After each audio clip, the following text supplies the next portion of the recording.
Hello, this is Bill Steffen. We're out on the three-season porch. We kind of evacuated for a while when the storm was here and moved to a safer location. And my cat has finally come out here. I have one cat that's kind of a fraidy cat when it comes to storms, which is kind of a good thing.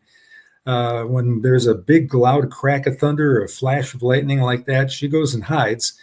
And she has hidden herself for hours on end before she'll come back out again when everything's back to being quiet here. So the other two cats, one kind of ignores the storm, and the other one pokes out the window and sees what's going on. So everybody's different, just like the cats. Let's take a look at some of the peak wind gusts that we had around here. My goodness, Chicago water intake 79 miles an hour. That's about 2.75 miles east of downtown, out in the lake. Sometimes that gets credited to Navy Pier. So if you ever see a wind gust or some news, weather news from Navy Pier, it's sometimes the Chicago water intake. 76 miles an hour at the Battle Creek Airport. It might have actually been higher than that because they had some power issues there. 72 miles an hour at Norton Shores and also at Norton Height, at Benton Heights. Benton Harbor also had a gust to around 72, 73 miles an hour. 70 miles an hour at Grand Haven. 67 at Saugatuck, 63 Kalamazoo, and 61 in Grand Rapids. We didn't get that much wind here at the house.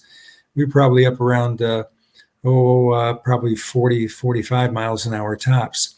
Some of the power outages that were there, you can see kind of a swath of power outages that runs from Benton Harbor to around the Lansing area, and another one that's just southeast of Grand Rapids. Nearly 300,000 customers lost power. We were up, I saw, at least to 292. And that is statewide. About 205,000 of those were Consumers Energy customers, but it was pretty much an event that went through most of the Lower Peninsula, but where we see the power outages, that's where the strongest winds were occurring. Okay, here's what radar looks like. It was 11:30, and that's right about the time there was a small tornado going through the town of Waverly over by the Lansing area. That tornado flipped over a truck. There was some building damage there as well. And there are about half a dozen places where there was significant damage, enough so that somebody may want to go out and take a look at that and survey it and see what caused it. Was it a tornado or straight line winds? But that line pretty much went through the entire state of Michigan from west-southwest to east-northeast. So pretty interesting. John Scully sent along some lightning pictures here, and this is really cool.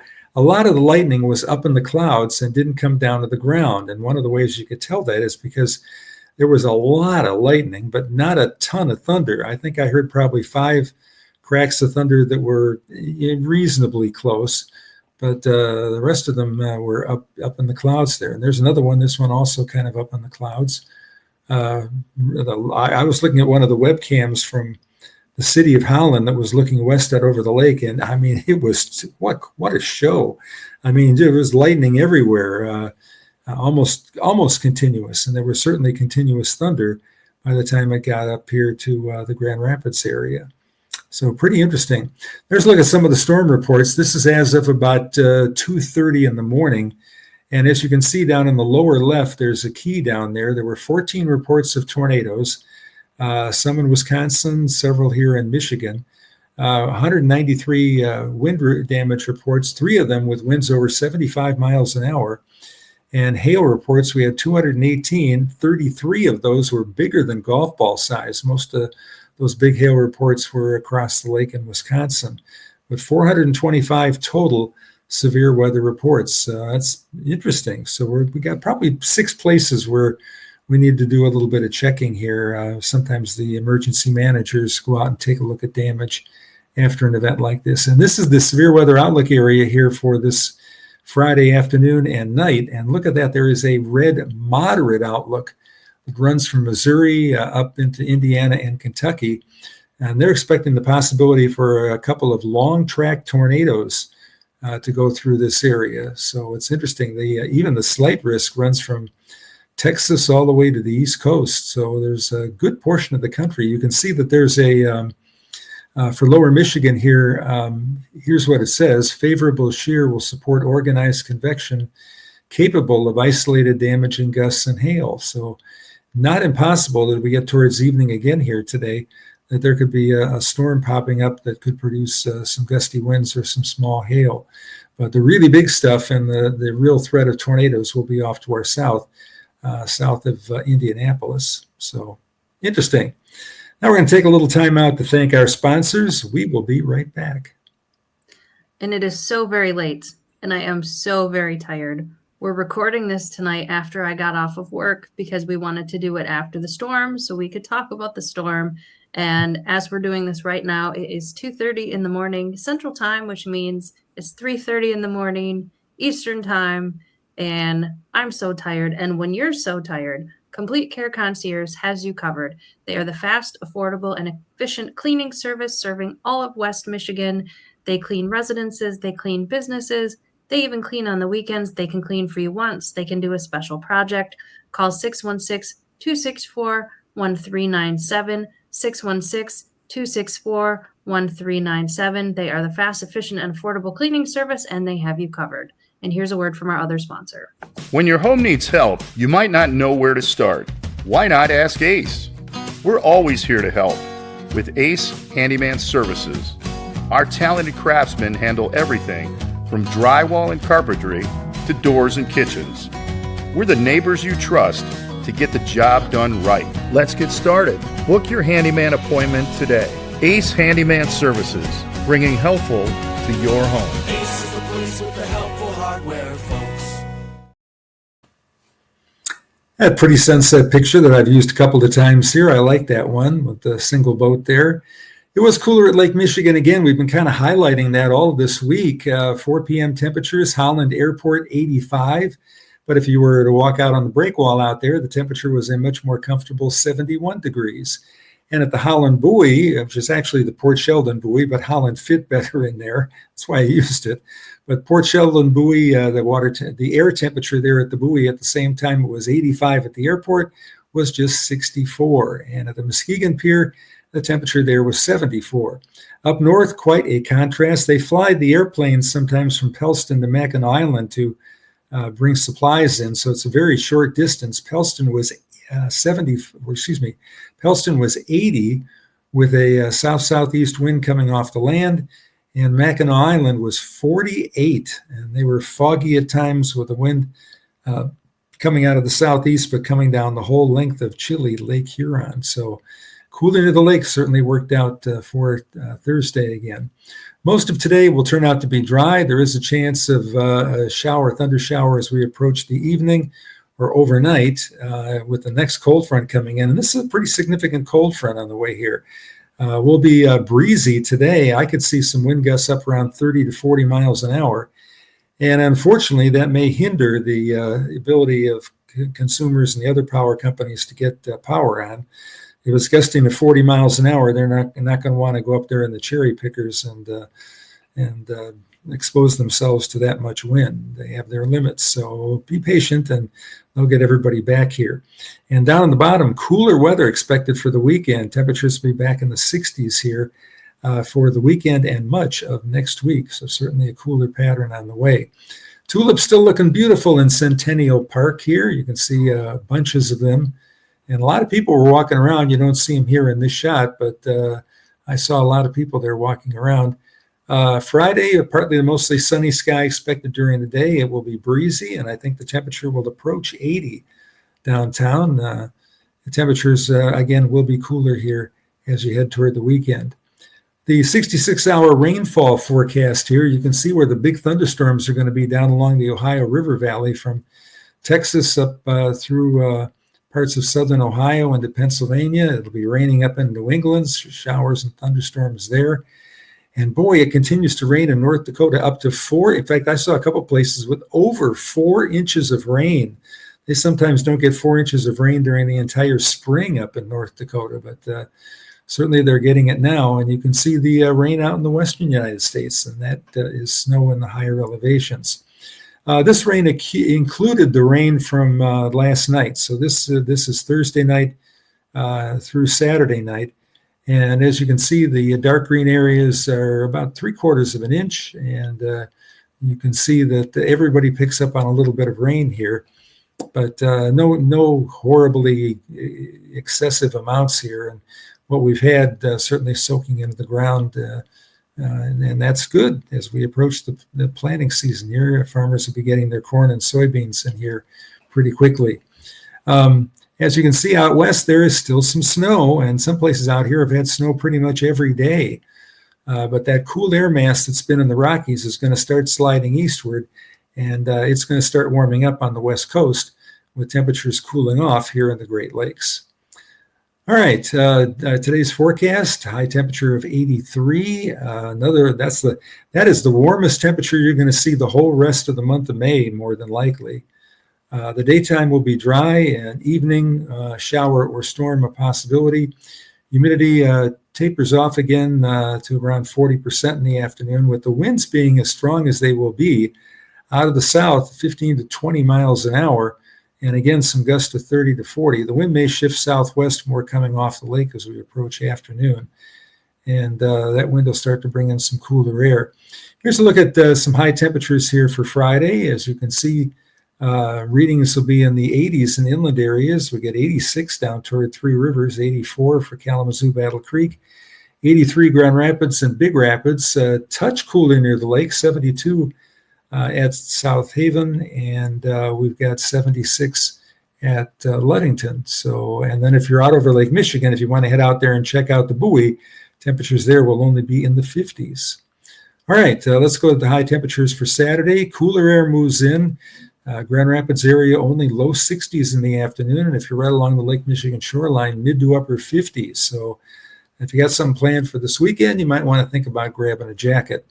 Outlook for Sunday calls for temperatures here to be in the low to mid 60s inland, 50s at the lake. Look at South Haven with just 52 for high temperature right down by the water.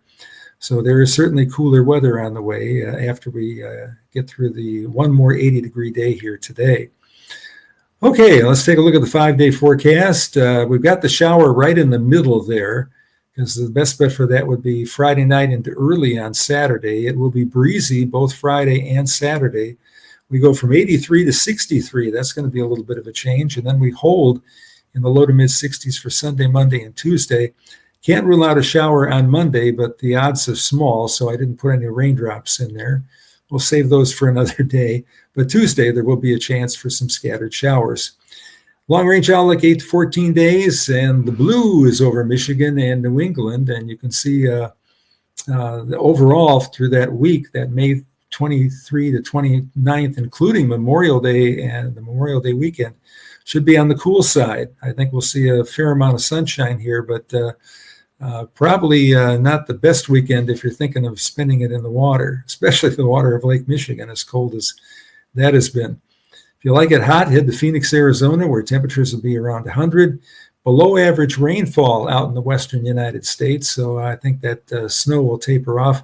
Maybe they can get those highways, those snowy highways like the Trail Ridge Road, cleared off. I think that may be open already. The Beartooth Highway sometimes doesn't open until Memorial Day or even thereafter, so we'll have to wait and see. Below average rainfall down for the Gulf, so the Gulf should dry out a little bit after a rainy start to this week down there. Michelle, what you got for us? On this day in 1861, Michigan entered the Civil War when the 1st Michigan Infantry arrived in Washington, D.C. South Carolina had seceded from the Union on December 20, 1860, and the war was declared on April 12. 90,000 Michigan men served in the U.S. Civil War. 13,405 died, and more of those were from disease rather than combat wounds. 4,175 died from combat wounds, and a little over 9,000 died of disease. First of all, look at all the casualties we had in the Civil War. Mm-hmm. People don't realize how many people died during that war, and how many of them died of diseases. That was a different time. So many people died young. You can go to the Veterans Home here. They have a cemetery there where there are Civil War graves, and you can see all the people that died in their 20s and 30s fighting in that war. And some fun events going on. Carnival at LMCU Ballpark and at John Ball Park. and it looks like rides and games, the usual summer carnival fun. So something for you to check out if you're interested. Mhm. And on this day in 1972, Michigan voters approved the state lottery for the first time, and the vote was not close. It was approved by a little bit over 72%. And the largest lottery ever won in Michigan was $1.05 billion by a group of 4 people playing together in Oakland County, Michigan. That's a lot of money. By the way, they sold that to everybody with all the money going to the schools. But as they put all the money toward the schools, the amount of money coming to the schools from the general fund kind of stayed flat or went down a little bit. So it's an interesting little math that was going on there. But boy, getting $1 billion amongst 4 people, that's $250 million, $250 million per person. Wow. And it's Bike to Work Day. Yeah. Bill, you used to bike. I did, and I still do. I had been on the White Pine Trail, and I've gone all the way to Montcalm County and back in a day. And wasn't there someone on your side of the family, in the extended family, that was a competitive biker? Yes, indeed. My Uncle Phil. He used to race at, it's not Brinks. Maybe it was the Brinks people that had a track, and Phil was a competitive racer. I had some interesting. I had six uncles on my dad's side, and they were pretty amazing. Uncle Hank used to swim with Johnny Weissmuller, who was he was in the Olympics, and then he was a big movie star after that. And Uncle George played professional baseball for a little bit. So interesting. And look, they're wearing our shirts. I love it. Isn't that awesome? I'm proud of those shirts. That artwork took a lot of effort. I'm not artistically inclined. So yay. Thank you, Jill and Steve. Clark. And Appreciate it. You look great. Thank you for sharing that with us. And if you're interested in our merch store, here are 2 of the designs. We've got t-shirts, stickers, mugs. I will put the link to the merch store in the comments. And anytime there's a weather event, we get a little bump in the YouTube. So if you're new, welcome. Please hit the subscribe button and help our channel grow. If you've got anything you'd like on the show, your pictures, travel photos, science, nature, anything notable, bill@billsteffen.com, bill@billsteffen.com. Send it to us and we'll put it on the show. Yeah, we may even show a picture of your cat. Who knows? Yesterday, I don't know if you saw the video from yesterday, but the cat was kind of giving answers to the trivia questions. It was really kind of funny. I would ask the cat a question and the cat would go, meow. It's pretty cool. And here's another nice one from John Doherty in Benzie County. That is a happy dandelion. And you know what? I put weed and feed on my lawn, and I still got a lot of dandelions this year. It's kind of interesting how our society is such that this pretty yellow flower is a weed. I know in parts of northern Canada, it's one of the few flowers that will grow, and so people actually plant them. And then they use the dandelion leaves in their salads. Interesting. And another one from John Scully from yesterday. Yeah, and that is a top of a thunderstorm, which is kind of blowing off in the wind right there. So that's an interesting picture. You might have been facing north there. Well, we get to wrap things up here. What a great job Storm Team 8 did with, I was watching the wall-to-wall coverage there, so a salute to Ellen, Blake, Sarah, and company. We had a big severe weather day, and I'm sure there was a lot of people watching TV to see what was going to happen. Of course, we followed the weather here too as well. I was blogging. I updated my blog thread on the storms. I had my Facebook fan site and my Facebook friend site. Were both updated frequently as the day went on. So we'll see. We're in the marginal risk here during the day-to-day. So check back later on and see if that changes at all. Have a great Friday and a super weekend.